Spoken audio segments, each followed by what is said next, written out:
Est-ce que vous savez qui est cet homme? Ok, il fait peur, mais en vrai, il est plutôt cool. Bismarck, j'ai entendu dans la salle, c'est celui qui a inventé le concept de la retraite. C'est grâce à lui, vous pouvez aujourd'hui vous arrêter de bosser et profiter de vos vieux jours. En 1889, Bismarck demanda à son conseiller à quel âge faut-il que je fixe l'âge de la retraite pour n'avoir jamais à la payer. Son conseiller lui aurait alors répondu 65 ans, c'était alors l'espérance de vie. Il n'était pas fou le vieux Bismarck, hein.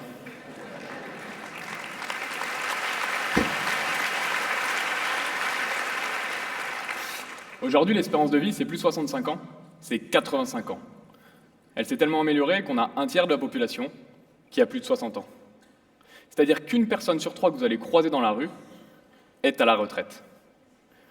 Non mais sérieusement, vous êtes jamais demandé, vous, qui sont tous ces petits vieux dans la rue, là, qui vont faire leurs courses à 19h, pile poil quand vous sortez du bureau? Ou qui vous piquent votre place dans le bus, ou encore à qui on doit payer toutes les retraites. Là, tu vas un petit peu loin, je pense. En vrai, ces seniors, c'est des gens qui sont encore en pleine forme physique. Encore la semaine dernière, j'ai pris 6-0 au tennis par mon père de 66 ans. Ça, c'est pas trop dur. C'est des gens qui ont acquis une expérience inégalable en travaillant souvent plus de 40 ans dans le même métier.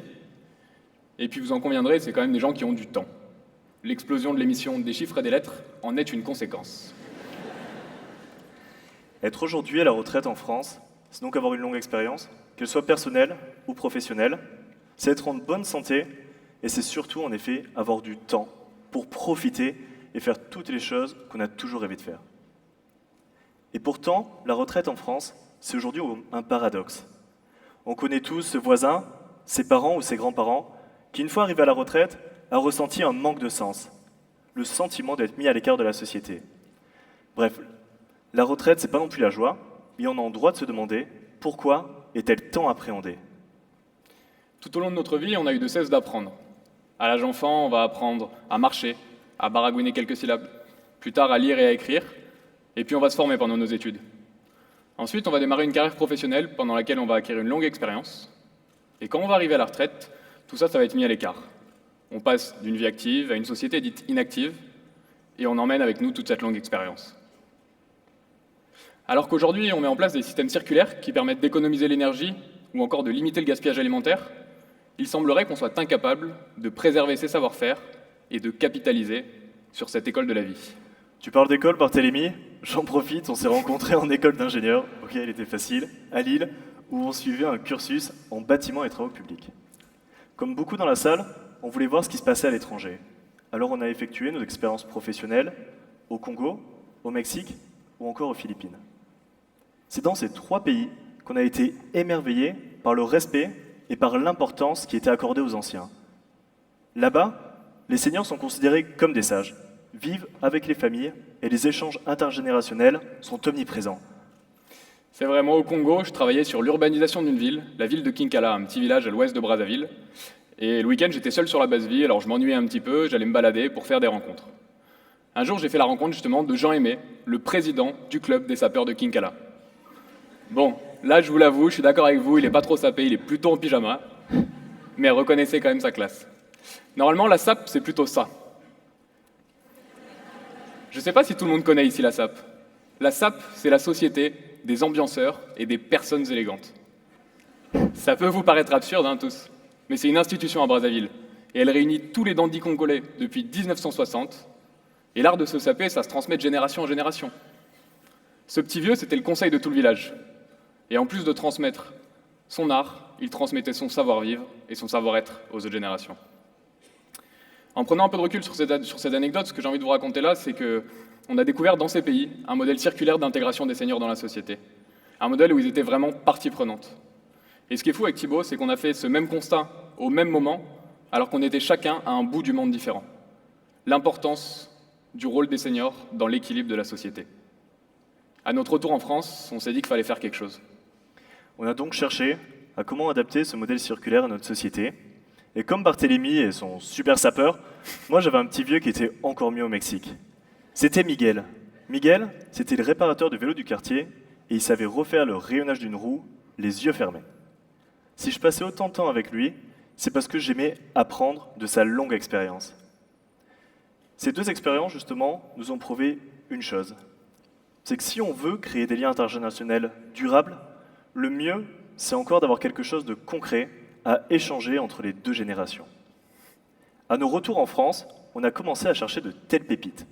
On a donc commencé à creuser des groupes Facebook au départ, de couture, de multimaille, de tricot, de crochet. Tranquille. Moi, perso, j'étais plutôt sur la mécanique. La tricot, je te le laisse.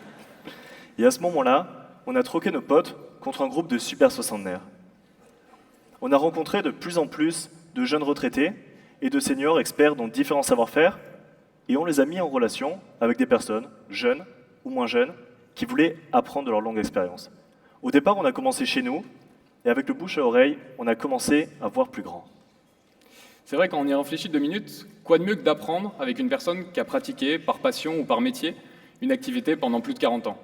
Quoi de mieux que d'apprendre à développer une pellicule, par exemple, avec un ancien photoreporter de l'agence France-Presse, ou encore à coudre avec une ancienne directrice d'un atelier de haute couture?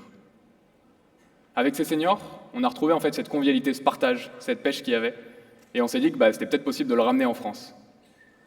À l'origine, on venait pas du tout de ce monde-là, nous. On construisait des routes dans la pampa mexicaine. Et puis on a tout lâché pour construire la première communauté qui permet justement aux jeunes d'aller chercher l'expérience des seniors et leur savoir. On a envie aussi de permettre aux retraités en France de kiffer leur retraite, de se dire qu'ils sont là, de s'épanouir dans leur nouvelle vie, en rencontrant des personnes autour de leur passion et de se sentir valorisés en transmettant leur savoir-faire.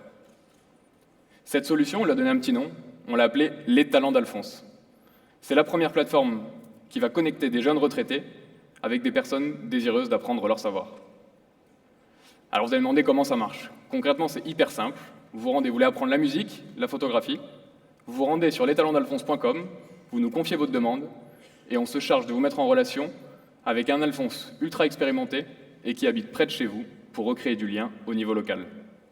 Depuis début janvier, avec Barthélémy et le lancement de notre plateforme, on prend un plaisir fou justement à recevoir toutes ces anecdotes, des duos qu'on a construits entre seniors, nous on les appelle les Alphonses et les Alphonsines, et les jeunes qui veulent apprendre, les curieux. Prenons l'exemple de Nicole, qui a été invitée à l'île Maurice, chez une personne à qui elle enseignait la couture, ou encore Douria, qui reçoit encore aujourd'hui, 3 mois après avoir donné les derniers cours à Clémence, des photos de son bébé. Les Talents d'Alphonse, au-delà de cette plateforme de transmission de savoir-faire, permet donc de recréer du lien intergénérationnel durable. Et aujourd'hui, où 1/3 de la population est à la retraite, il est urgent de repenser un modèle de société où l'on ne considère plus les seniors comme un poids, mais comme une ressource indispensable au bon équilibre de notre société. L'écrivain malien Amadou Hampâté-Bâ le dit bien, la qualité d'une société se reconnaît à la façon dont elle traite ses vieux.